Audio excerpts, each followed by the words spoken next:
Hola, buenas tardes a todos, ¿cómo están? Bueno, voy de a poquito esperando un poco de, bueno, que se vayan conectando. Bueno, en el día de hoy voy a estar hablando brevemente de accidentes y enfermedades inculpables, ¿no? Y luego a las 20 horas seguramente ya vamos a arrancar con el tema de lo que es los sorteos que tenemos en el día de hoy, ¿sí? Que son 4 sorteos en total. Bien, bueno, ahí veo que de a poco se van uniendo.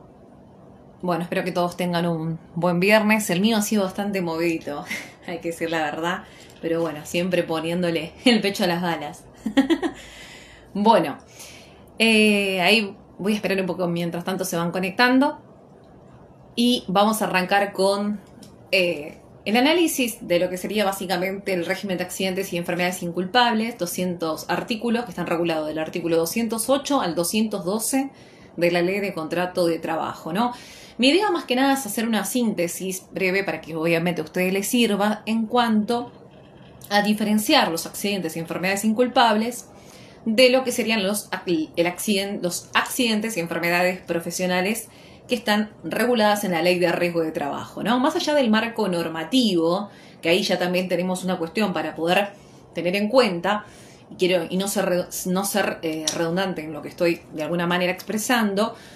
Lo que se refiere a, vuelvo a este punto, ¿no? Accidentes y enfermedades inculpables tiene una regulación específica en la Ley de Contrato de Trabajo, en la LST, en los artículos 208 al 212, ¿sí?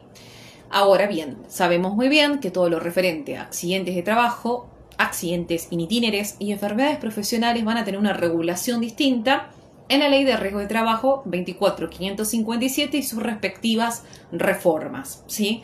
La Ley 26.773 y también la Ley 27.348 tan cuestionada. Bien, ahora bien, ¿qué ocurre con el tema de los accidentes y enfermedades inculpables? También esto muchas veces merece un tratamiento importante porque a veces se tiende como a mezclar todo en una misma cuestión y no diferenciar. Algo fundamental como punto característico que quiero que tengan en cuenta ustedes es respecto que cuando hablamos del régimen de accidentes y enfermedades inculpables siempre nos estamos refiriendo a una nota típica fundamental que va a distinguirlo de todo accidente o enfermedad profesional y tiene que ver con la inculpabilidad. Cuando me refiero a la inculpabilidad me refiero a que aquí el factor trabajo nada tiene que ver en ese accidente y en esa enfermedad, ¿sí? Es decir, hay una falta de incidencia del factor trabajo en ese accidente que ocurrió o en esa enfermedad que de alguna manera esté sufriendo ese trabajador. Por eso es inculpable. No hay culpa, no le puedo echar la culpa al trabajo, ¿sí? Al factor trabajo. Bien. Cuando hablamos de enfermedad inculpable, ¿sí? Más que nada me hice una breve síntesis porque yo sé que en una hora no voy a llegar a dar todas las cuestiones, pero me parece dar un pantallazo bien general. Cuando hablamos de enfermedad inculpable, siempre hablamos de la alteración, ¿sí? Obviamente psíquica, física, espiritual, que va a sufrir ese trabajador, pero como bien vuelvo a repetir, nada tiene que ver con el tema laboral, con el trabajo, ¿sí? Esto puede ser tranquilamente una cardiopatía que tenga el trabajador, que sufra problemas de asma, me pongo a pensar, un problema psicológico, ataque de pánico, fobia, y así tantas cuestiones más, ¿sí? Una neumonía, eso sería una enfermedad inculpable. Ahora, obviamente, donde no haya incidencia del tema, lo que no va a tener ninguna incidencia con el factor trabajo, ¿sí? Ahora, si ese ataque de pánico, esas fobias son consecuencias del trabajo, bueno, van a estar enmarcadas en lo que se referiría a una enfermedad profesional no listada, porque no lo está, ¿sí? Bien, ahora, el accidente inculpable va a ser este acontecimiento también súbito y violento que va a afectar la integridad psicofísica, espiritual también del trabajador, pero que volvemos a repetir, con el mismo ingrediente, el trabajo nada tiene que ver y no tiene incidencia alguna. Hechas estas aclaraciones, también tengamos que tener presente que lo que se refiere específicamente a, más que nada lo que es, cuando un trabajador ingresa dentro de una licencia por accidente o enfermedad inculpable, nos encontramos frente a una interrupción temporaria del contrato de trabajo. Bien, ahora vamos a ver en particular los requisitos para que ese accidente o esa enfermedad sea inculpable. Vamos a ver que van a ser 3. Uno de ellos, que obviamente genera una, en este caso, incapacidad, una disminución, más que nada, que va a incapacitar a ese trabajador a que preste sus respectivas tareas, ¿sí? Ese es en primer lugar, la incapacidad. En segundo término, que el trabajo, como bien, repito, nada tiene que ver o no tiene ningún tipo de incidencia alguna. Eso en segundo punto. Para que hablemos, estamos hablando de requisitos para que sea inculpable, ¿sí? Incapacidad, el trabajo, nada tiene que ver como incidencia alguna. Y en tercer lugar, que es esto también me parece importante resaltarlo, por eso justamente lo anoté, que ese accidente y esa enfermedad la tiene que sufre ese trabajador durante el transcurso de la relación laboral, ¿sí? Tiene que estar vigente ese contrato laboral, ¿bien? Ahora, con respecto al tema de los salarios, el cobro de salarios está regulado por el artículo 208 de la Ley de Contrato de Trabajo, que nos va a fijar las distintas pautas remuneratorias, es decir, qué es lo que tiene que cobrar ese trabajador que sufre un accidente inculpable, ¿sí? Cuando hablo de un accidente inculpable, yo aquí he anotado como, por ejemplo, un trabajador que en vacaciones, tomó sus vacaciones y bueno, sufrió un accidente de tránsito, automovilístico, como puede ocurrir. Eso sería un accidente inculpable a modo de ejemplo.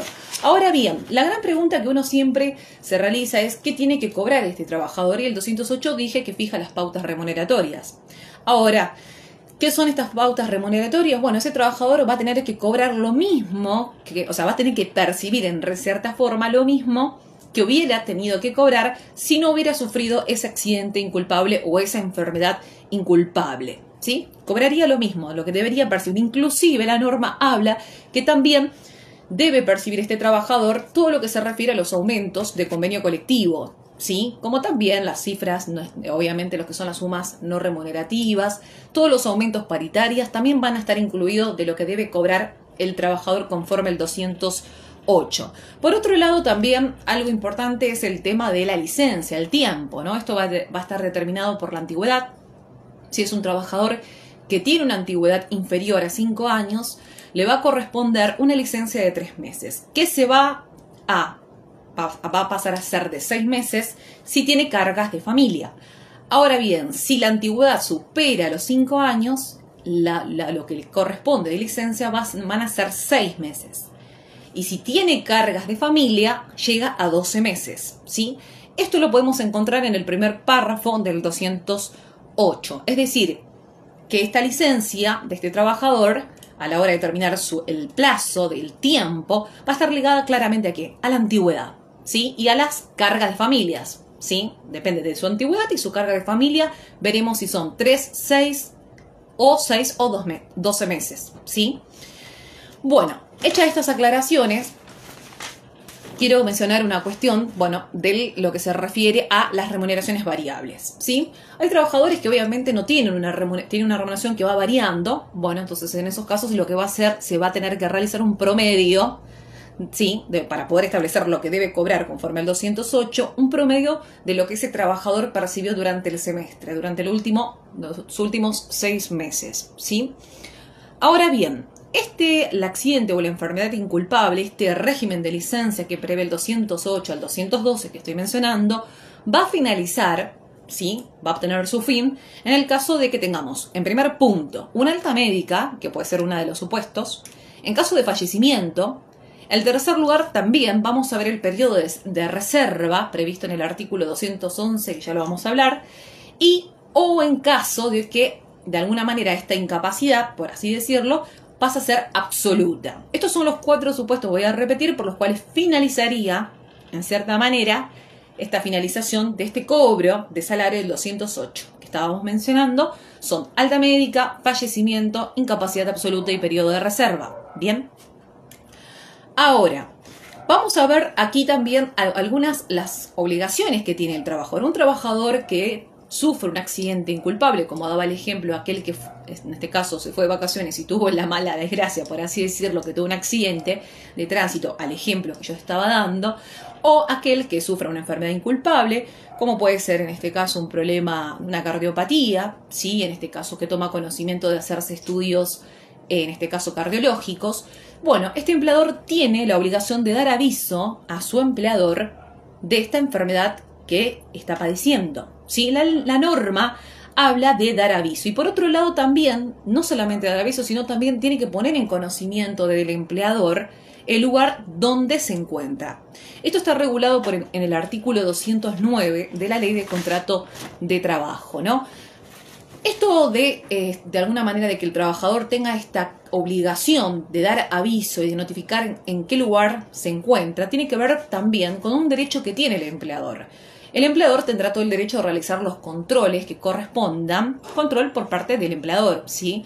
Ya sea que lo haga a través de sus distintos prestatarias, medicinas que ellos obviamente manejan, y esto lo tenemos en el artículo, el control por parte del empleador regulado en el artículo 210 de la Ley de Contrato de Trabajo. Bien, esto me parece importante. Ahora, me van a preguntar, doctora, esto de dar aviso del accidente, de la enfermedad inculpable y demás, ¿cómo se va a tener que formalizar? ¿Basta un llamado telefónico? ¿Basta un WhatsApp? ¿Un correo electrónico? Bueno, acá la ley específicamente, o la norma, el 209, si ustedes los leen, es muy, por así decirlo, formalista, porque exige, acá hay una forma y dice que tiene que instrumentarse por escrito, es decir, que aquí el trabajador va a tener que mandar un telegrama laboral a su empleador para dar aviso de este accidente que sufrió o de la enfermedad y el lugar en donde se encuentra para que este mismo pueda realizar, como bien dijimos, ejercer el control, ¿sí? Por parte de la empresa.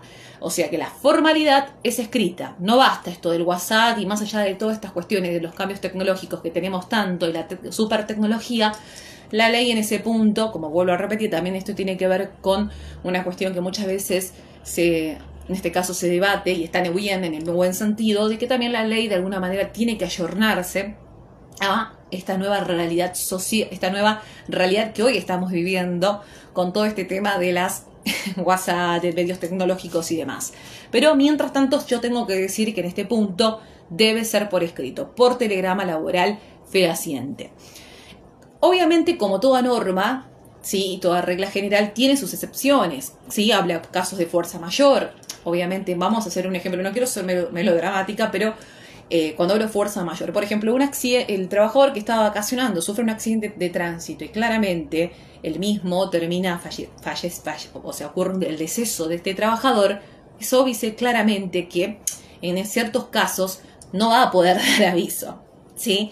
Por ejemplo, por eso también cuando no solamente habla de fuerza mayor, también dice accidente que es de público conocimiento. Como digo, por ejemplo, sale en la televisión, lamentablemente ese hecho que estoy mencionando, de que ese trabajador tuvo un accidente automovilístico que le costó ponerle la vida y claramente es algo notorio y público, que más muchas veces en los medios siempre se menciona cuando ocurren accidentes de tránsito de gran envergadura. Me pongo a pensar a modo de ejemplo para que ustedes vean que en eso sería una excepción, ¿sí?, que establece, pero es una excepción a esta regla general. En principio, dar aviso, salvo estos casos puntuales de fuerza mayor, como el accidente que fuere de público conocimiento, ¿sí? Me hace acordar el caso también del Tren Sarmiento, por ejemplo, a modo de ejemplo para que ustedes también lo tengan en cuenta, ¿bien? Ahora, cuando uno redacta, ¿sí?, este telegrama laboral al trabajador para que lo envíe a su empleador, es de buena práctica profesional que se pueda transcribir el certificado médico. Y esto me parece un consejo muy importante, la transcripción, ¿sí? Muchas veces es como que uno considera que está la obligación de tener que entregarle al empleador el certificado médico. Y en realidad la norma no nos dice que es obligación que entregue el certificado médico, sino que dé aviso. Ahora, es de buena práctica, perdón ser redundante en esta cuestión, que transcribamos el certificado médico directamente. Me parece que está perfecto, ¿sí? Ahora, me preguntan ustedes, ¿es obligación entregarlo? No, es obligación dar aviso, ¿sí? Lo que veníamos señalando anteriormente, porque el 210 no habla de esta facultad, de este derecho que tiene este empleador de ejercer mediante sus médicos o sus servicios de medicinas el control respecto a la salud del trabajador. Bien, pasando al otro punto importante que quiero mencionar. Aquí estuvimos hablando más que nada de, a grandes rasgos generales, temas ya fundamentales, ¿no? Pero también hay cuestiones que la ley de contrato de trabajo no da una respuesta, que en definitiva es la jurisprudencia quien va a venir a zanjar estas cuestiones, y muchas veces ocurre que nos podemos encontrar en casos de que exista realmente discrepancias médicas entre lo que diga el médico que atiende al trabajador con el médico de la empresa. Eso es muy común. Ahora, si bien esto la ley, vuelvo a repetirlo, no da una respuesta específica, sí lo ha hecho la jurisprudencia en algunos casos, ha establecido que se tenga que determinar una determinada junta médica, en otros casos la opinión de un organismo público, o en su defecto también la jurisprudencia viene inclinándose en cuanto a que el médico que trata al trabajador obviamente conoce mucho mejor el estado de salud del mismo y estaría por encima de lo que de alguna manera resuelva o opine el médico de la parte empresarial, ¿sí? Esto es más de vía jurisprudencial. Y sobre este último que estoy destacando, lo que es la opinión del médico del trabajador que prima sobre la parte empresarial, es una de las tendencias más importantes a la hora de resolver este tipo de discrepancias más allá de la junta médica, la opinión de un organismo público y demás. Eso también lo quiero que lo tengan en cuenta, ¿no? Bueno, no me quiero, yo hago, como siempre digo, un resumen de todo, porque si no, no llego a la hora, y la idea es tratar de poder simplificar y terminar en tiempo para después hacer el sorteo. Ahora, quiero ir al tema de la conservación del empleo. Yo lo que mencionaba, esto está regulado en el artículo 211 de la Ley de Contrato de Trabajo. ¿Qué es este tema de la conservación del empleo? Es decir, una vez que estén vencidos los plazos, sí, de licencia, esto dependerá, como lo vimos, de la antigüedad y las cargas de familia, el empleador tiene una obligación de conservar el puesto de trabajo por el lapso de un año, ¿sí? Un año, que es un derecho claramente adquirido por el trabajador. Es un derecho que él mismo obviamente no va a perder. Ahora bien, en esta conservación del empleo, yo quiero mencionar ciertas cuestiones. Conservación del empleo y del puesto, ¿eh? Tiene que conservarle esa misma categoría laboral que él tenía, todas las tareas que desarrollaba, pero con algunas connotaciones que me parece importante en este caso destacarlas. A ver si, más que nada, quiero que... Bien, el tema de la conservación del empleo, que es lo que dije recién. Bueno, esperen que voy a ir por partes. Este tema de la conservación de un año. Algo que genera mucha pregunta. Doctora, en la conservación del empleo, sí, obviamente que es una obligación que tiene el empleador de conservar al trabajador durante un año, una vez que vencen estos plazos que estuvimos mencionando, del 208, bueno, el trabajador va a percibir remuneración, va a cobrar una remuneración, ¿cobra salario? No. El trabajador no va a cobrar ningún tipo de salario, y esto es algo muy importante que quiero mencionar, porque en definitiva el contrato va a estar suspendido sin goce de salarios, sin goce de salario alguno. Ahora bien, otra pregunta que también suelen hacer muchos, es decir, que se conserva, pero no, el empleador no está obligado a pagar salario alguno. Lo único que se va a conservar aquí, es importante tener en cuenta la obra social. Va a tener que realizar los aportes, se van a la obra social por ley 23.660, para no olvidarme, porque la de medicina prepaga es la ley 23.661. El artículo 10, ahí es muy claro, ¿sí? El tema de los aportes a la obra social se tienen que realizar, ¿sí? No el tema de los salarios. Ahora, ¿qué ocurre con el tema de la antigüedad? ¿Se va a computar la antigüedad? Sí, se computa la antigüedad. Bien, esto, digamos, son varios cuestionamientos que generalmente uno suele realizarse cuando habla de accidentes y enfermedades inculpables, y sobre todo con respecto al tema de la conservación del puesto de trabajo por el tiempo de un año, por el lapso de un año, ¿no? Bueno, ahora voy a pasar a hablar de lo que sería el tema del régimen indemnizatorio. Sí, esto venimos hablando del régimen remuneratorio, ¿sí? Ahora vamos a hablar un poco del régimen indemnizatorio, que está regulado en el artículo 212 de la Ley de Contrato de Trabajo, ¿no? Bien, aquí vamos a ver que el 212 tiene varios párrafos, varios puntos a analizar. Es un artículo que en realidad uno tiene que leer bastante detenidamente, ¿no? Y nos podemos encontrar con diferentes situaciones, ¿sí? Diferentes situaciones que se pueden dar. Bien, el trabajador, que obviamente retoma, vamos a ver distintos puntos. Quiero mencionar, para no marearlos, uno de los supuestos que menciona el 212. Si el trabajador, de alguna forma, en este caso finalizado obviamente el lapso de licencia que le corresponda, de alguna manera quiere nuevamente, obviamente, volver a su trabajo y se le tienen que otorgar las tareas acordes, porque obviamente va a haber una disminución. Uno de los puntos que yo mencionaba es que debe haber una incapacidad, ¿sí? Una incapacidad, una disminución laborativa. Ahora bien, le tienen que dar tareas acordes, como vuelvo a repetirlo, a esta disminución laborativa, a esta incapacidad residual que tiene el trabajador. ¿Qué ocurre en este caso? Bueno, si el empleador no se las quiere, obviamente, otorgar, y obviamente sí puede hacerlo, lo que el trabajador bien, en este caso está en su derecho, considerarse injuriado y despedido y pedir la indemnización del 245 de la Ley de Contrato de Trabajo. Ese sería el hipotético caso del empleador de mala fe que no quiere otorgar realmente tareas cuando realmente dentro de la estructura empresarial puede. Pero si el empleador, obviamente, dentro, vuelvo a repetirlo, de esta estructura que tiene, no puede otorgarle tareas acordes, porque no hay mala fe, no puede otorgarlas realmente, bueno, allí el trabajador no va a percibir una indemnización, ni tampoco se puede colocar en una situación de despido indirecto. Va a cobrar una indemnización reducida del 248, es decir, la mitad de lo que le correspondería por la indemnización de la antigüedad, del 245. Entonces tenemos que distinguir esta buena o mala fe del empleador a la hora de determinar, en todo caso, este régimen indemnizatorio en cuanto a la indemnización que le va a corresponder al trabajador.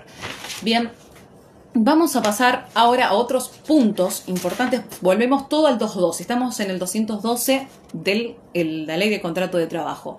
Bien, otro punto que menciona el cuarto párrafo, que me parece importante también analizar, nos habla de la incapacidad absoluta. La incapacidad absoluta, que también es un punto, en este caso de alguna forma, que muchas veces genera bastante dudas o ciertas cuestiones, en este punto, acá viene la cuestión, ¿qué cobra el trabajador en definitiva?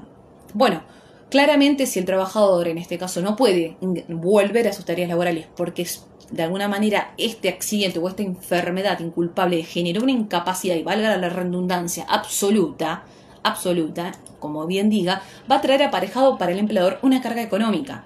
Y esa carga económica se traduce en que va a tener que abonarle el 245, la indemnización por antigüedad, un mes de sueldo por cada, en este caso, año trabajado, fracción mayor de 3, que nosotros lo tenemos regulado en el 245. Es decir, la carga económica ante incapacidad absoluta va a ser igual al pago del 245.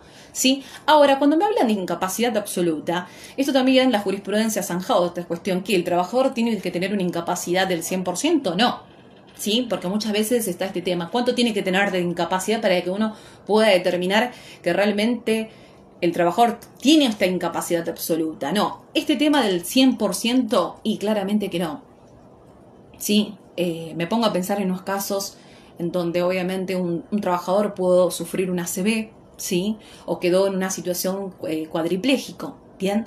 Entonces, esto tiene que ver con los famosos también baremos o muchas veces que se discuten con planteo de inconstitucionalidad. Pero esto de exigir este 100% de incapacidad absoluta es una concepción errónea que uno muchas veces se mete en la cabeza y no es así.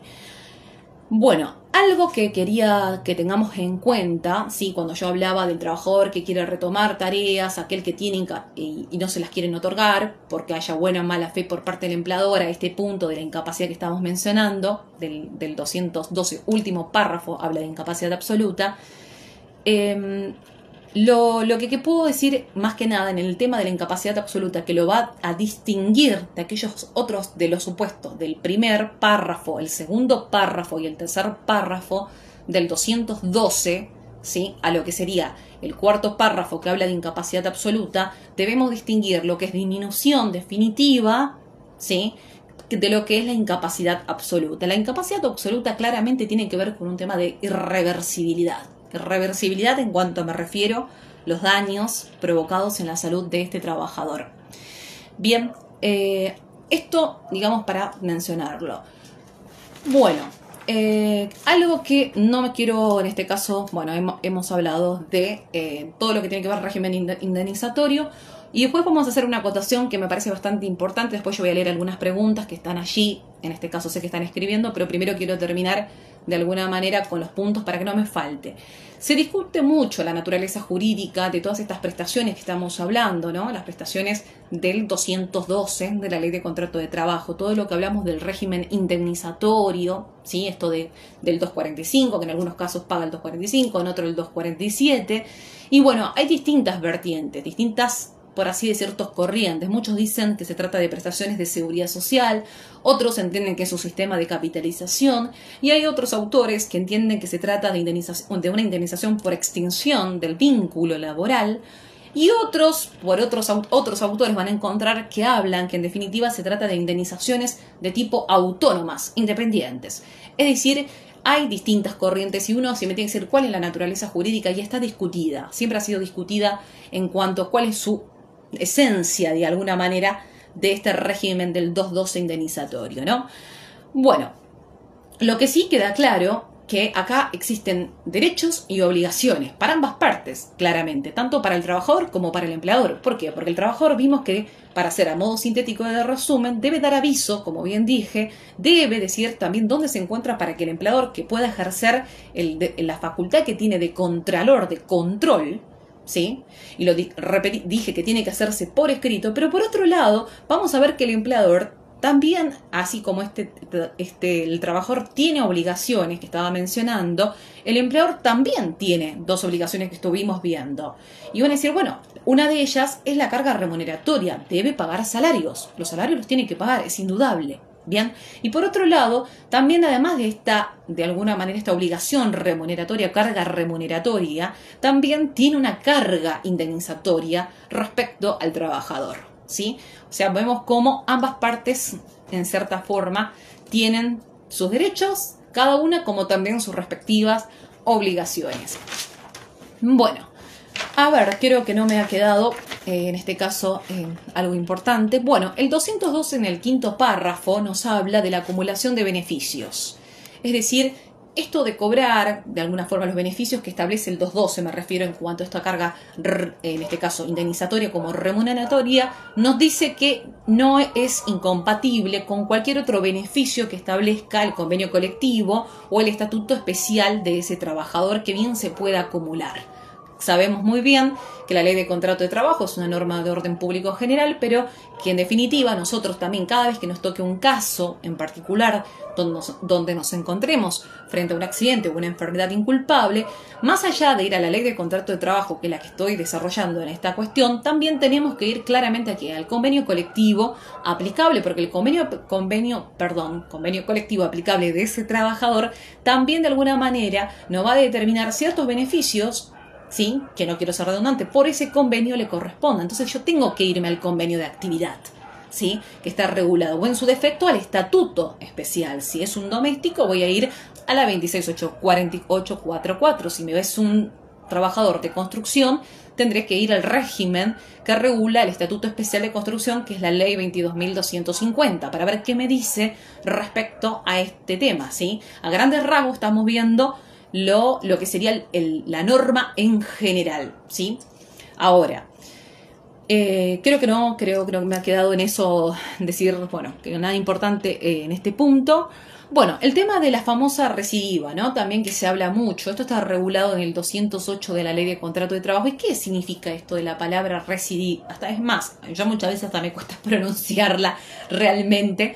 La recidiva, la verdad que cuando estudiaba en las épocas derecho laboral, bueno, con este tema, es la repetición, para que ustedes entiendan, es una repetición de una enfermedad inculpable, es la repetición.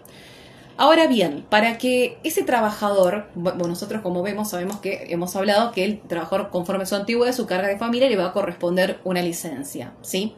Ahora bien, ¿qué ocurre? Bueno, por ejemplo, un trabajador que tiene 5 años de antigüedad, ¿sí? Tiene carga de familia, bueno, entonces le corresponderían 6 meses de licencia. Bueno, ahora, ¿qué pasa? La enfermedad de ese trabajador se reagrava. Hay una reagravación de esa misma enfermedad, como puede ser un ejemplo, una cardiopatía, ¿sí? Que ha sido detectada a modo de ejemplo que veníamos hablando. El trabajador vencido, estos 6 meses, ¿sí? Porque hablábamos de una antigüedad de 5 años, no podría el trabajador claramente, no se va a extender claramente la licencia, le corresponden 6 meses. En todo caso, se va a conservar el puesto de trabajo, como bien estuvimos hablando, durante el lapso de un año. Bien, pero lo que habla, cuando no hablamos de recidiva, significa que el cómputo de plazo de licencia va a volver a computarse nuevamente a foja cero, desde cero, siempre que transcurra un plazo de 2 años desde que el trabajador sufrió esta, o de alguna manera, por así decirlo, sufrió esta enfermedad, llámesele inculpable, vuelve a contabilizarse de cero, ¿sí? Ahora, otra pregunta que también suele hacerse mucho es, bueno, puede ocurrir un trabajador, en cierta manera, que le detectan esta cardiopatía o un problema de asma que lo lleva a estar, obviamente, tiene la licencia, 6 meses y demás, ¿no? Ahora bien, después de eso sufre un accidente. Bueno, si finalizó la licencia por el tema de la enfermedad que estábamos hablando, y bueno, justo, bueno, tuvo la desgracia porque puede ocurrir, que sufrió un accidente inculpable, o que tiene otro tipo, se vino otro problema, otra enfermedad inculpable, bueno, los plazos, los lapsos de licencia se van a contabilizar nuevamente a foja cero. Pero si se trata de una misma enfermedad del regravamiento, claramente que no. En todo caso va a haber conservación del puesto de trabajo conforme al artículo 211 de la Ley de Contrato de Trabajo. Y en particular, si es ese reagravamiento, para que vuelva a computar, si quiero ser reiterativa en este punto para tomar nota, si vuelve a reagravarse, deben necesariamente transcurrir 2 años, desde, obviamente, que también obviamente se discute mucho dentro de la jurisprudencia, 2 años desde que esa enfermedad, de alguna manera, la sufre el trabajador. ¿Bien? Bueno, creo que bueno, hablamos de la famosa recidiva, del caso de que bueno, ocurra esto de puede ocurrir una enfermedad, un accidente, bueno, obviamente se van renovando las licencias foja cero, ¿sí? Con esta excepción de la recidiva que estaba mencionando anteriormente, ¿no? Bueno, por otro lado, algo que me parece importante que tengamos que tener en cuenta también es el artículo 213 de la Ley de Contrato de Trabajo. ¿Qué ocurre si el empleador despide a un trabajador que se encuentra obviamente con licencia por accidente o enfermedad inculpable? 213 de la LST. Lo que nos dice el articulado, obviamente ustedes lo van a leer tranquilo, pero yo lo que les voy a más que nada para que lo tengan presente, es que el mismo va a poder reclamar todos los salarios caídos hasta el alta médica. Pero algo importante, cuando digo salarios caídos hasta el alta médica, lo que nos habla la norma que dice que no va a ser más allá, esos salarios me refiero, de los plazos del 208, es decir, nos remite al 208 de la Ley de Contrato de Trabajo, es decir, si ese trabajador tiene la antigüedad, como digo, en este caso que es inferior a 5 o superior a 5 años, en definitiva los salarios caídos van a depender de alguna forma de estos parámetros que estamos hablando, de la antigüedad y de las cargas de familia. Porque muchos dicen, bueno, salarios caídos hasta la alta médica. Y bueno, la alta médica quizás de alguna manera puede ser que bueno, sabemos que hasta 12 meses nos habla el 208. 6 meses a 12, ¿sí? Pero, ¿qué ocurre? Hay otra pregunta. Doctora, en realidad, bueno, la persona le otorgan el alta médica y no llega a 12, pasaron los 12 meses. Bueno, cuidado, el límite lo fija el 213 de la Ley de Contrato de Trabajo y es claro, dice, sí, salarios caídos hasta la alta médica, pero teniendo en cuenta lo estipulado a los plazos del 208, ¿sí? Porque esa persona puede tener 15, 16 meses hasta la alta médica y yo no voy a poder reclamar 15 o 16 salarios caídos, sino lo que le corresponda a ese trabajador. Esos salarios van a ser equivalentes, en cierta manera, a lo que le corresponde, repito, a este trabajador conforme su antigüedad y la carga de familia que estipula el 208. O sea que yo, para poder de alguna manera entender el 213, claramente lo tengo que unir con el 208, porque si no puede estar formulando algo que los jueces van a decir, no, usted está pidiendo este apetito, está pidiendo de más. Entonces ahí también hay algo que debemos tener en cuenta. Bueno, esto del 213 genera este tema de los salarios caídos. Vemos que aquí también hay una carga indemnizatoria a cargo del empleador. Obviamente en el caso de despido en el caso de un trabajador que esté con licencia. Bueno, todo esto también lo voy a ir en la parte final, más que nada quiero mencionar ciertas cuestiones, pero voy a hacer un mini resumen, pero también está muy ligado al tema de la discriminación. Y ya lo vamos a ver eso en la parte netamente final. Ahí veo que tienen varias preguntas. Quiero moverme un poco rápido porque también tenemos el tema de sorteos, ¿sí? Así que quiero hacer como un repaso de todo lo que estuvimos viendo en cuanto a toda esta cuestión. Derechos del trabajador para que ustedes, de lo que vimos, ¿no? Para que tomen nota. Primero, tiene derecho a esta licencia, ¿sí? 208 de la Ley de Contrato de Trabajo, que bien yo estaba mencionando, conforme antigüedad, conforme las cargas de familia. Bien, por otro lado, ese sería en primer punto, el derecho a la licencia. Segundo, derecho a cobrar salarios, ¿sí? Artículo 208 también de la Ley de Contrato de Trabajo.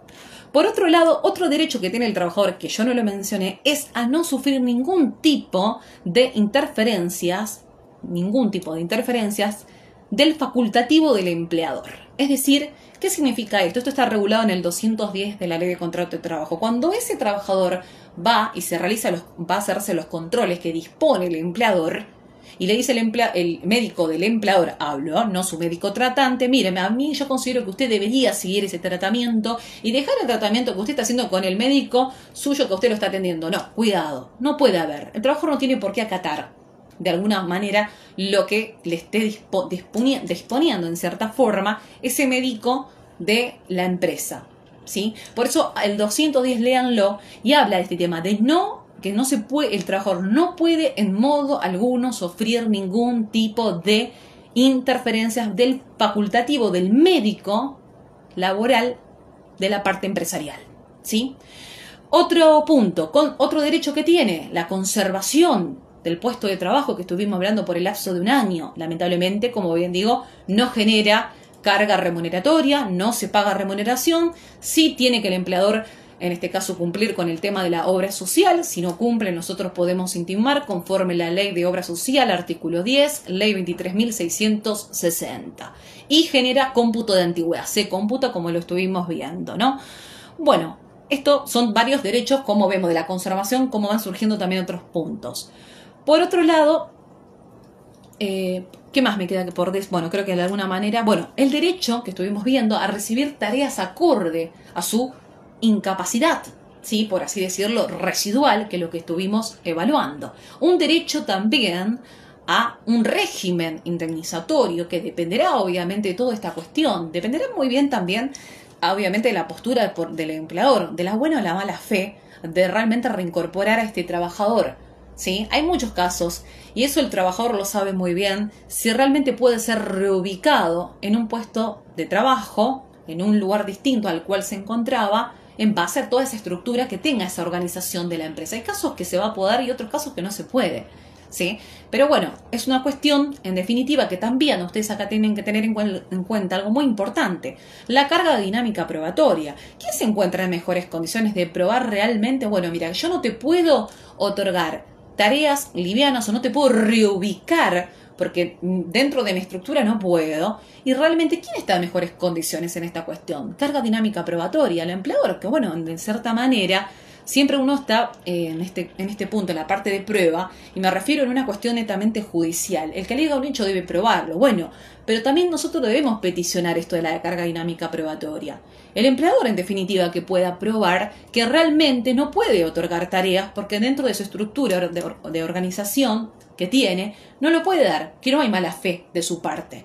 Entonces ahí tenemos que pedir nosotros en nuestras demandas, si esto no se llega obviamente en un litigio a de alguna manera poder solucionar dentro de los canales de etapas administrativas, como puede ser el SECLO o el Ministerio de Trabajo en el ámbito de la provincia de Buenos Aires, debemos pedir en nuestra demanda que se aplique la carga dinámica probatoria. Y esto lo tenemos que solicitar nosotros, y sobre todas las cosas es importante porque también hace el derecho de defensa de la parte demandada. Y como punto importante, una vez que se traba la liti, yo siempre cuando solicito el tema de la carga dinámica probatoria lo hago obviamente del nivel de inicio, y antes del dictado del auto de apertura a prueba, ¿sí? Debo, de alguna manera, en este caso, el juez tiene que en ese dictado del auto de apertura a prueba, perdón mi redundancia, comunicar a las partes que en todo caso se va a invertir esta carga dinámica probatoria. Justamente volvemos a lo mismo, por una cuestión del derecho de defensa en juicio, porque si no es algo que el empleador va a venir a cuestionar, ¿sí? Porque si en el auto de apertura el juez no hace mención a este tema de la carga dinámica probatoria, van a venir problemas en cuanto a planteo de nulidades. Porque vuestra señoría en ningún momento en el auto de apertura manifestó que en definitiva la carga se va a tener que invertir carga dinámica probatoria. Entonces, bueno, eso también son cuestiones que tienen que ver a la práctica profesional del ejercicio de la abogacía, que lo debemos tener presente también, ¿no? Bueno, también hablamos que otro derecho tiene el trabajador, la acumulación con cualquier otro beneficio que establezca el convenio colectivo, ¿sí? O el estatuto especial. Vayan al estatuto especial, vayan al convenio colectivo también, ¿sí? Porque tiene sus connotaciones típicas especiales, ¿sí? La ley de contrato de trabajo 27744 es una norma marco general. Siempre debemos ir, obviamente, a lo especial también, no quedarnos con lo que diga la ley la LST en sí misma, ¿no? Bueno, por otro lado, vimos también el otro derecho que tiene el trabajador si es despedido durante el tiempo que él se encuentra en licencia, lo que estábamos hablando del 213 de la ley de contrato de trabajo, que está claramente también vinculado con el 208, que es lo que estábamos analizando.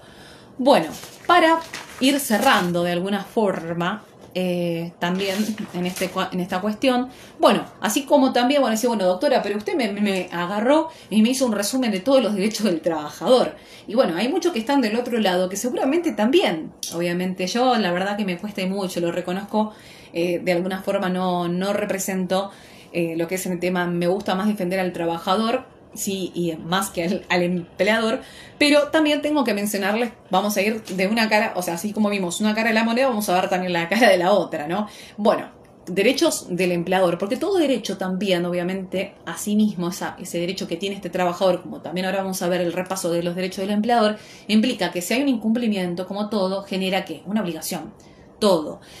Empleador, vamos a pasar a los primeros para hacer un resumen. El empleador tiene derecho a ser notificado.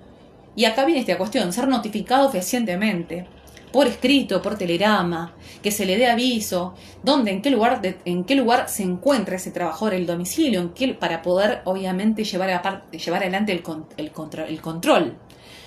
También muchos van a decir, mire, doctor, hay muchos casos que se inventan, de enfermedades inculpables, capaz que muchas veces hay algunas licencias psiquiátricas que no son tales y que realmente es el trabajador, las inventan y demás. Y a veces ocurre casos en los cuales inclusive cuando va el médico laboral al domicilio no se encuentra con el trabajador. Entonces todas estas cuestiones también del lado de la parte empresarial ustedes también las van a tener que tener en cuenta, ¿sí? A la hora de ver toda esta cuestión. Y siempre la formalidad escrita, ¿no?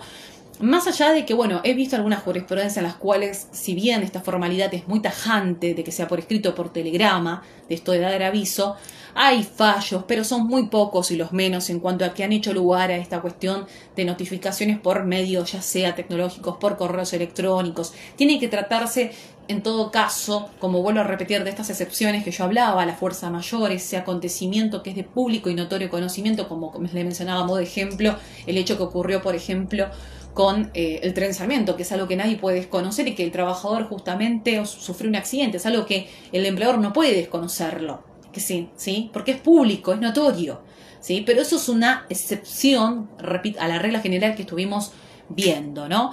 Bueno, por otro lado, el otro derecho claramente es de control, del 210. Por otro lado, ¿qué pasa, sí, cuando ahí también es algo que no he mencionado? El derecho del empleador, perfecto. Yo no sé si llamarlo, en realidad el empleador tiene esta obligación de la conservación del puesto de trabajo por un año. Pero por otro lado, ahí vamos a ver también qué pasa también en esta cuestión, porque finaliza el año, terminó el año de conservación del puesto de trabajo y alguien, sí, de alguna forma, algo va a tener que ocurrir. Van a decir, bueno, pero ¿qué pasa? Pasó el año de trabajo y demás. Bueno, esto también no lo mencioné, pero bien el trabajador, el empleador, perdón, estoy diciendo mal, el empleador puede tranquilamente extinguir el vínculo laboral notificando fehacientemente al trabajador y esto, escuchen bien, no genera una carga económica. Entonces, cuidado para los que estamos por el lado del trabajador, que la conservación va a ser por el término de un año. Pero si se le pasa el año al trabajador, el empleador está en todo el derecho claramente de mandar una carta de documento y de extinguir el vínculo laboral. Y lo va a tener que hacer obviamente también en forma fehaciente y no va a tener que pagar nada. No va a tener que pagar ni un 247 reducido y menos aún un 245. ¿Sí? Por eso cuando esto digo derecho del empleador, sí, porque en realidad, así como tiene la obligación de conservación, también tiene el derecho de alguna manera de extinguir el vínculo finalizado el año y sin que el trabajador obviamente haya mandado ningún tipo de telegrama o algún tipo de misiva de que se va a reincorporar a sus tareas. Entonces, bueno, ahí también es un punto para que lo tengan en cuenta. Bueno, otro derecho que tiene el trabajador, que lo estuvimos viendo, es de pagar una indemnización reducida, siempre y cuando obviamente no pueda reubicarlo al trabajador. Siempre y cuando, claro, no pueda reubicarlo y paga un 247 reducido, ¿sí? Que se tendrá que evaluar en cada caso particular, ¿sí? Bueno, ahora vamos a hacer a modo de síntesis, ya terminando. Dentro de todo, la verdad que he sido bastante sintética, y porque una de las cuestiones que siempre tengo es que nunca cumplo el tiempo, el lapso de una hora, y después habilito otro Instagram más para poder terminar, es esta cuestión. Para que vamos a ver distintos supuestos, ¿no? Es decir, finalizada, para que hagamos a modo cuadro comparativo y lo puedan anotar, finalizada la licencia. Sí, la licencia del 208 con todos estos lapsos que estuvimos viendo, de 3, 6 a 12 meses, de acuerdo a la antigüedad de carga de familia, podemos encontrarnos con distintos supuestos. Si nos encontramos frente a un alta, ¿sí? El trabajador le otorgan el alta sin ningún tipo de incapacidad, no tenemos ningún tipo de problemas porque en definitiva la reinstalación no va a tener ningún tipo de inconveniente. Primer supuesto, alta médica sin incapacidad. El trabajador vuelve a su puesto de trabajo, todo lo demás. Ningún inconveniente. Segundo punto, segunda opción, llámesele, que nos podemos encontrar. Un alta con una incapacidad de tipo parcial. Bueno, entonces si el trabajador le otorga un alta y tiene una incapacidad parcial, se lo debe claramente reinstalar, se le deben otorgar tareas acordes a esa incapacidad parcial residual que tiene. Ahora, ¿qué ocurre con un caso de alta con incapacidad también parcial, pero donde, ahí vuelvo, que lo que estuvimos viendo, no hay tareas que no le son imputables al empleador? Bueno, cobra el 247. Ahora, si son imputables y el empleador, como bien vimos, no quiere otorgarlas, ahí es el 245. ¿Sí? Esa es la distinción. Tiene que ver claramente volvemos a lo mismo. Acá siempre partimos dentro de lo que es en el ámbito de lo que es el derecho laboral, de la relación de las partes, de la buena fe que siempre tiene que primar, aclaro, de ambas. Porque como yo decía, doctor, usted siempre dice el trabajador o la buena fe. No, de ambas partes, porque vimos que acá tenemos derechos, pero también tenemos obligaciones y son para tanto el trabajador como para la parte empresarial empleador. Bien, ahora, con respecto a el tema hay algo que genera debate y me interesa esto, ¿no? Más allá de quedarnos con toda la ley, porque ustedes en definitiva con esta charla les va a servir mucho y lo van a poder después desglosar leyendo los artículos 208, 209, 210, 211, el 212, todo lo que estuvimos de alguna manera citando, ¿no? Pero ustedes pónganse a pensar en esta cuestión. Si en este punto, un alta otorgada al trabajador que tiene una incapacidad, sí, parcial, por así decirlo, y que de alguna manera también se puede interpretar a modo, y ojo, esto no es una cuestión que yo opino o es descabellado lo que digo, ¿no? Si el trabajador no puede otorgarle, en este caso, tareas, no le es imputable, ¿sí? O sea, no puedo yo reubicarte porque no tengo, en cierta manera, un lugar para poder reubicar a este trabajador.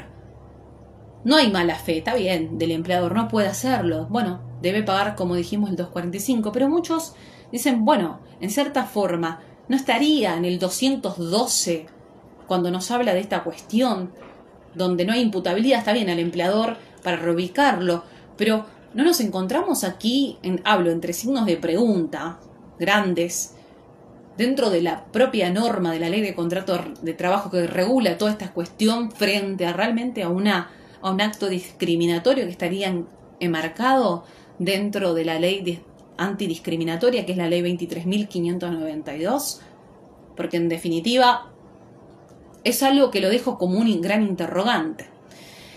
Obviamente, lo que yo digo es este tema.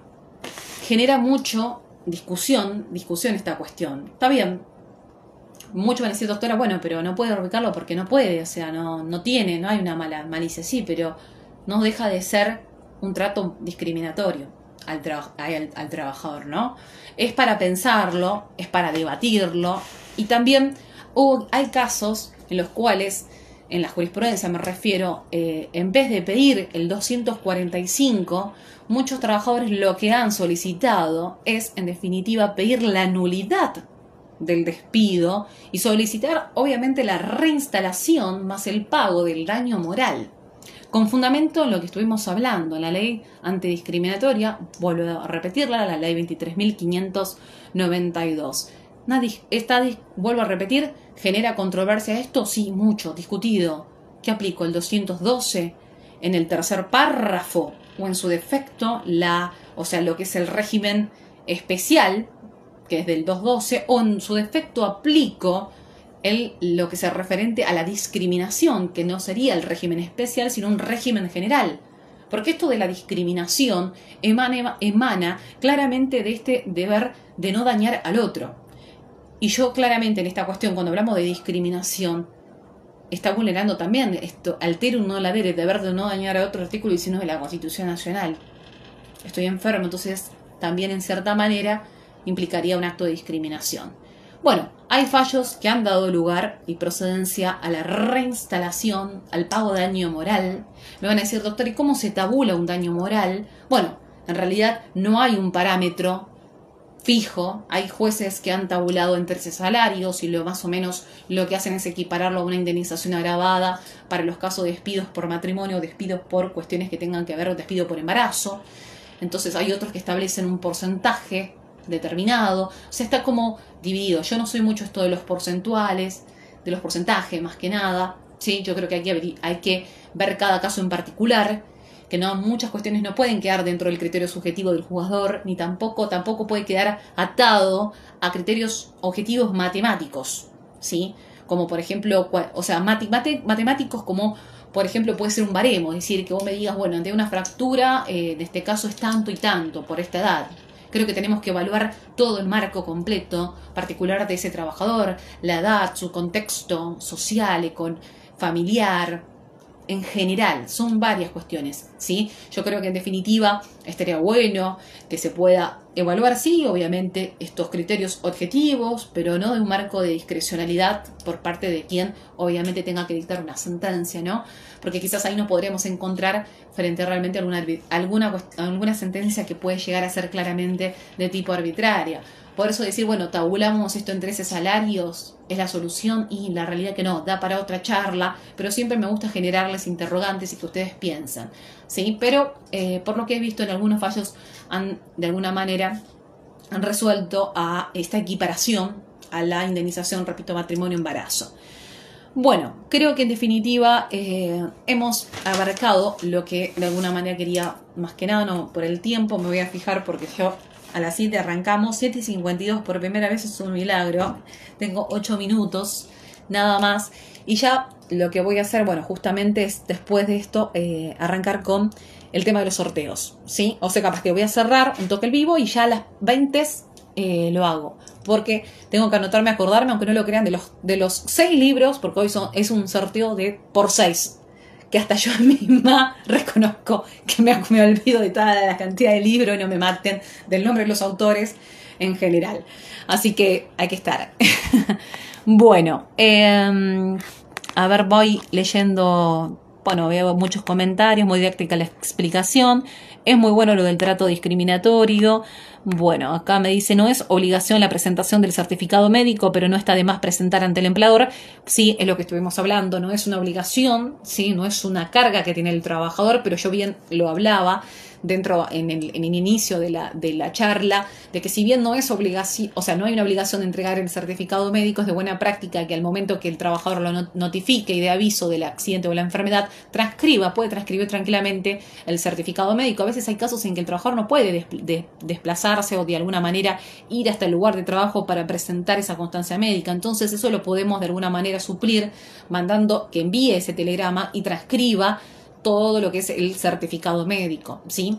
Eso me parece algo importante. A veces, bueno, puede ocurrir también en el caso de que muchas veces al no poder desplazarse, me ha tocado casos en los cuales, bueno, en definitiva, ojo, con el tema de la constancia médica es una cuestión que lo vuelvo a repetir, no es obligación. Hay casos en que el trabajador de buena fe dice, no, yo quiero presentarlo, doctora, más allá del intercambio que usted me lo transcribió, lo presentar, bueno, el que puede ir a presentarlo lo presentará, sí, pero no es una obligación de alguna forma que estipule la LST, o si no puede, lo puede hacer algún familiar. Y yo siempre digo, mira, que te pongan un cargo por parte de la parte empresarial, el que lo está receptando, porque muchas veces me ha pasado de que ha entregado la constancia médica original y no guardó ni la copia. Y el día de mañana, ¿cómo hago yo para poder recuperar eso? Entonces, si va a presentar la constancia médica, entonces, bueno, guardamos, si en este caso, una copia de la misma sellada de lo que estamos presentando. Si no, ahí también tenerlo presente, ¿sí? Bueno, me encanta cómo explica, bueno, me alegra muchísimo. Dice, en las prácticas solo se da aviso en caso de enfermedad inculpable y se presenta certificado médico, es lo que estábamos hablando. Gracias igualmente, muy interesante, precisa y completa, doctora. Acá también dice, los convenios colectivos son considerados como fuente del derecho, por supuesto, por eso es lo que mencionaba de recurrir a, obviamente, también a los convenios colectivos, a los estatutos especiales, son fuente del derecho laboral, por supuesto, claramente que sí. Mónica Narváez, un saludo grande, excelente como siempre. Los convenios mejoran la ley. Bueno, obviamente habrá que ver cada convenio en particular, ¿sí? Y ante la duda, la norma más favorable, como decimos siempre, al trabajador.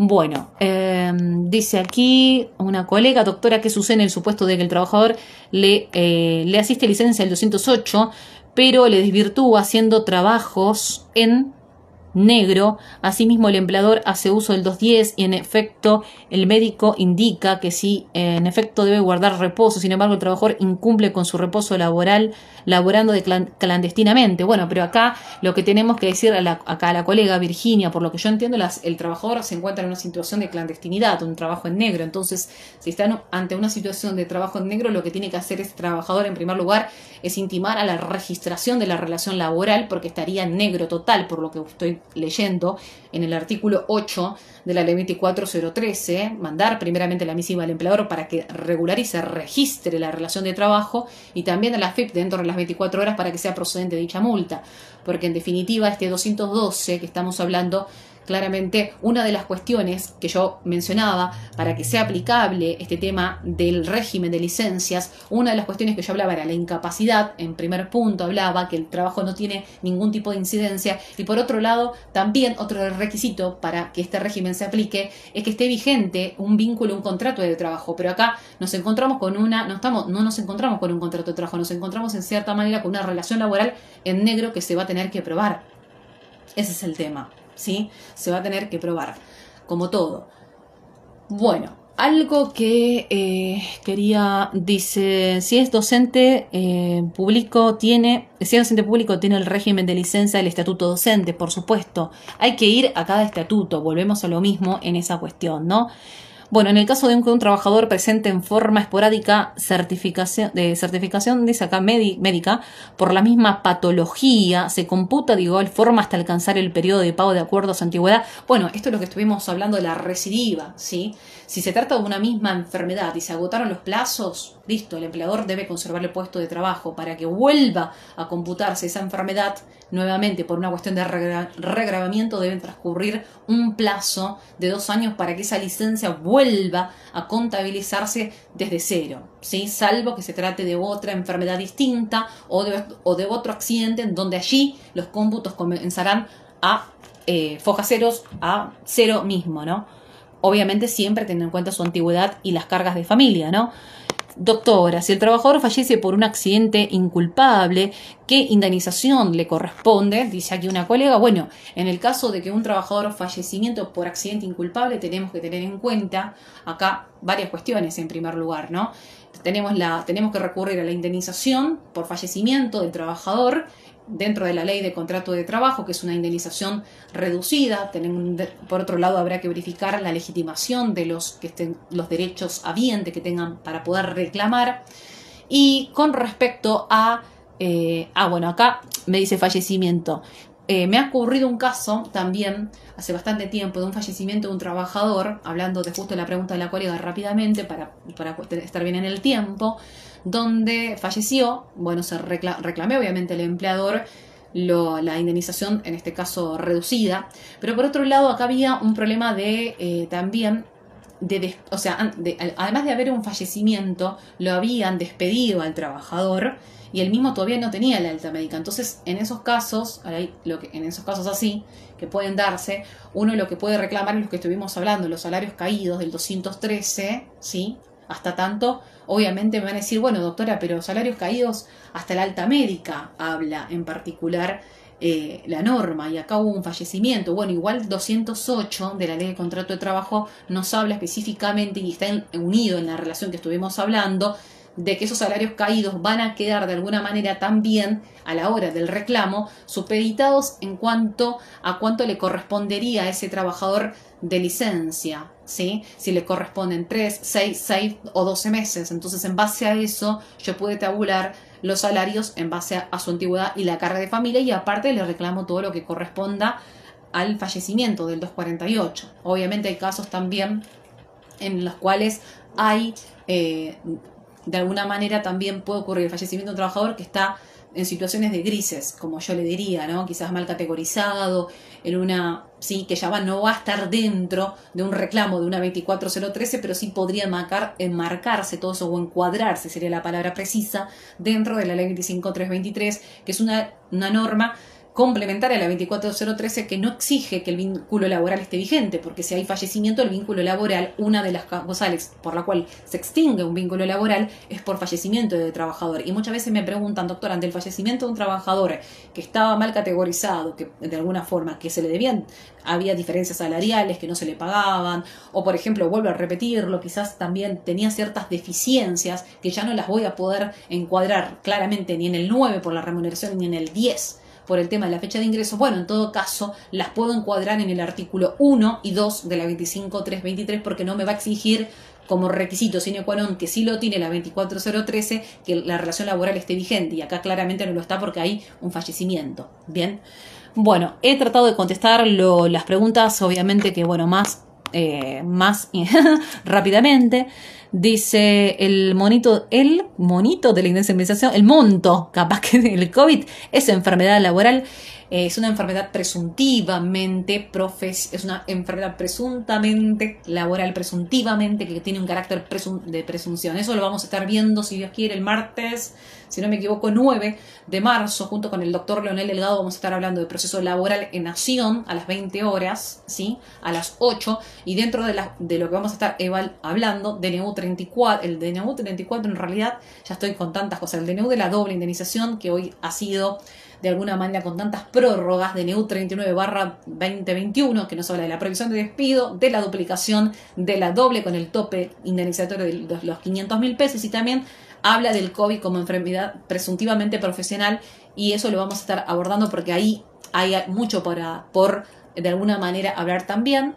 Y la resolución del Ministerio de Trabajo 60/21 en cuanto al progenitor o progenitora o adulto que tuviera a su cargo menor, que esté obviamente en grado de escolaridad, que genera bastante debate en cuanto hay que pagar esas licencias remuneradas. ¿Es remunerada o no?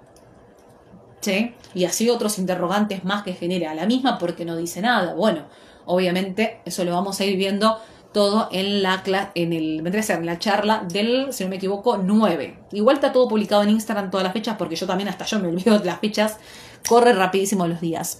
Bueno, ¿Qué pasaría si el trabajador contrajo COVID en el trabajo y la familia también en contacto directo y luego de un tiempo comienzan a tener secuelas, pero no hubo denuncia en la RT? Bueno, acá lo fundamental ya mismo, en la primera pregunta hay una respuesta, misma que te estás ahí mismo formulando. Si el trabajador, obviamente no sé si estará en blanco o en negro, a eso también habrá que tener en cuenta, pero si está en una relación de trabajo en blanco, lo primero que tiene que hacer, si no hizo el empleador la denuncia correspondiente, el trabajador debe denunciar obviamente ante la RT que contrajo el COVID-19, ¿sí? Tiene que denunciarlo primeramente a su RT para poder saber cuál es la misma a través de la página de la Superintendencia de Riesgo de Trabajo, pero tiene que ponerlo en conocimiento para que le puedan otorgar las prestaciones que les corresponden, prestaciones médicas como prestaciones dinerarias, ¿sí?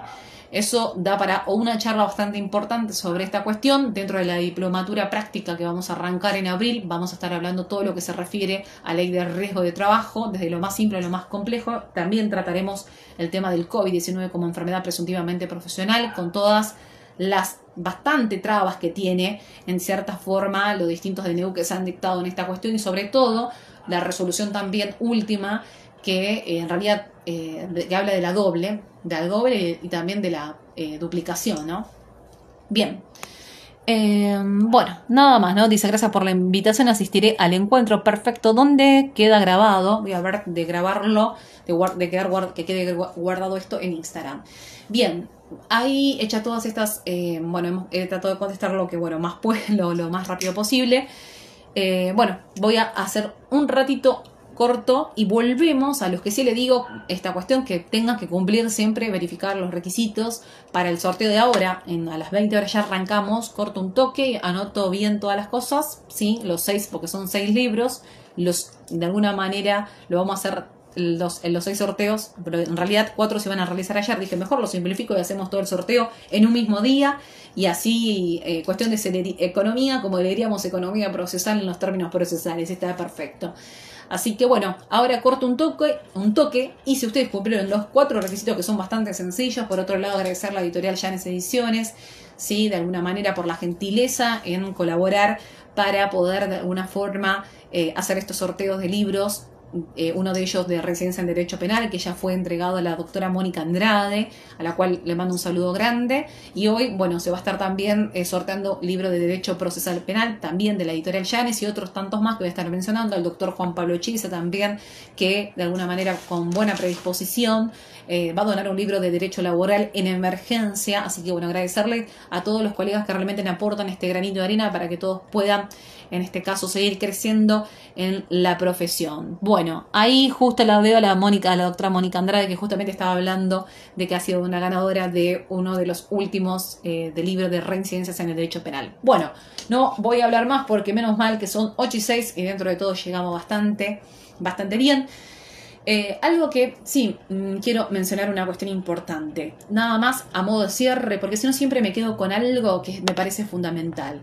Muchas veces nos encontramos en esta cuestión, paradójicamente, y seguramente ustedes esto lo saben, porque lo viven en la práctica, aquellos claramente que litigan en el ámbito laboral, es que generalmente cuando la RT no brinda las prestaciones médicas que les corresponden ni dinerarias de ley de riesgo de trabajo, el trabajador se ve siempre en la obligación de alguna, no sé, la palabra no sería la correcta, se ve en la obligación, pero sí es como que la RT en ese sentido, si no contestó, no le quiere brindar cobertura, lo que le queda es tocar la puerta a la obra social. Y es algo que en realidad ya es como que se popularizó y quedó como algo como que siempre es así.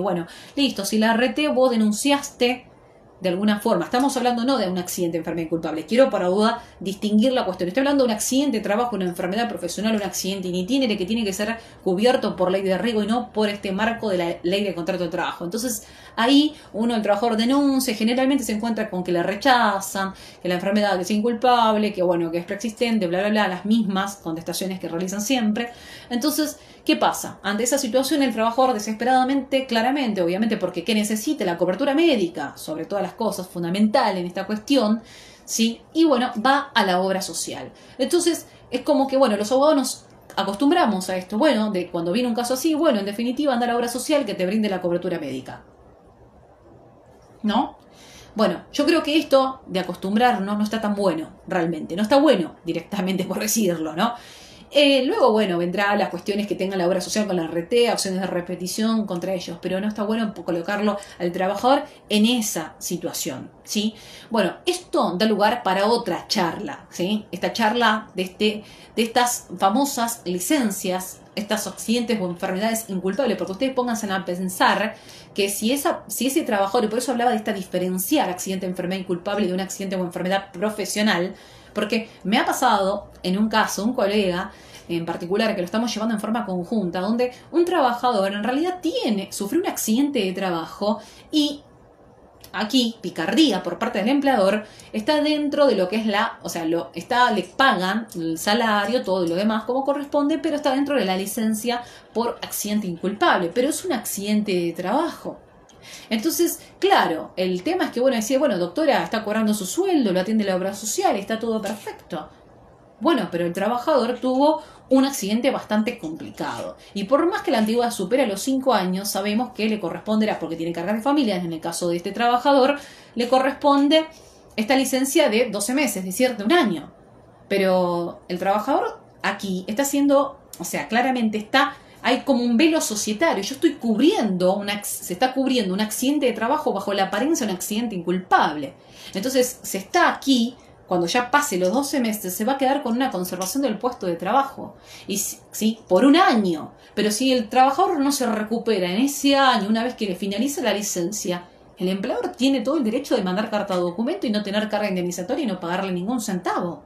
Entonces, todas estas cosas hay que verlas con pinzas, porque también, como vuelvo a repetir, está el velo societario. Muchas veces se suelen esconder estos accidentes de trabajo, enfermedades bajo estas licencias, ¿sí? Y muchas veces para beneficio del empleador, aunque ustedes no lo crean, ¿sí? Es bastante interesante para abordar y tener cuidado con esta cuestión. Sí, por eso yo digo distinguir y separar las aguas. Si esto es inculpable, vamos por la LST. Si esto es profesional, yo tengo que ir por el lado de la RT.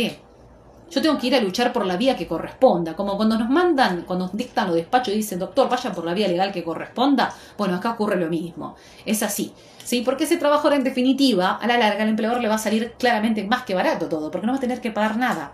Y si el trabajador realmente tiene una incapacidad bastante importante y no va a poder retornar ni siquiera a sus tareas habituales, ni que le den tareas acordes, porque no va a poder, en definitiva, ni le va a llegar el plazo de 12 meses ni la conservación, ese trabajador que tiene más de no sé cuántos años de antigüedad, y no importa la antigüedad tampoco, porque no quiero hacer una discriminación por antigüedad del trabajador, no merece de alguna manera ese trabajador salir de ese vínculo laboral sin que le paguen ningún centavo.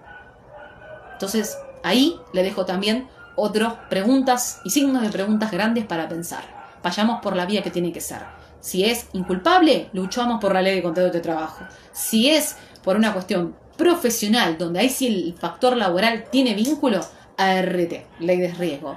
Bueno, cortamos y ya vengo en menos de 5 minutitos. ¿Sí? Un besito y nos estamos viendo para el sorteo ahora.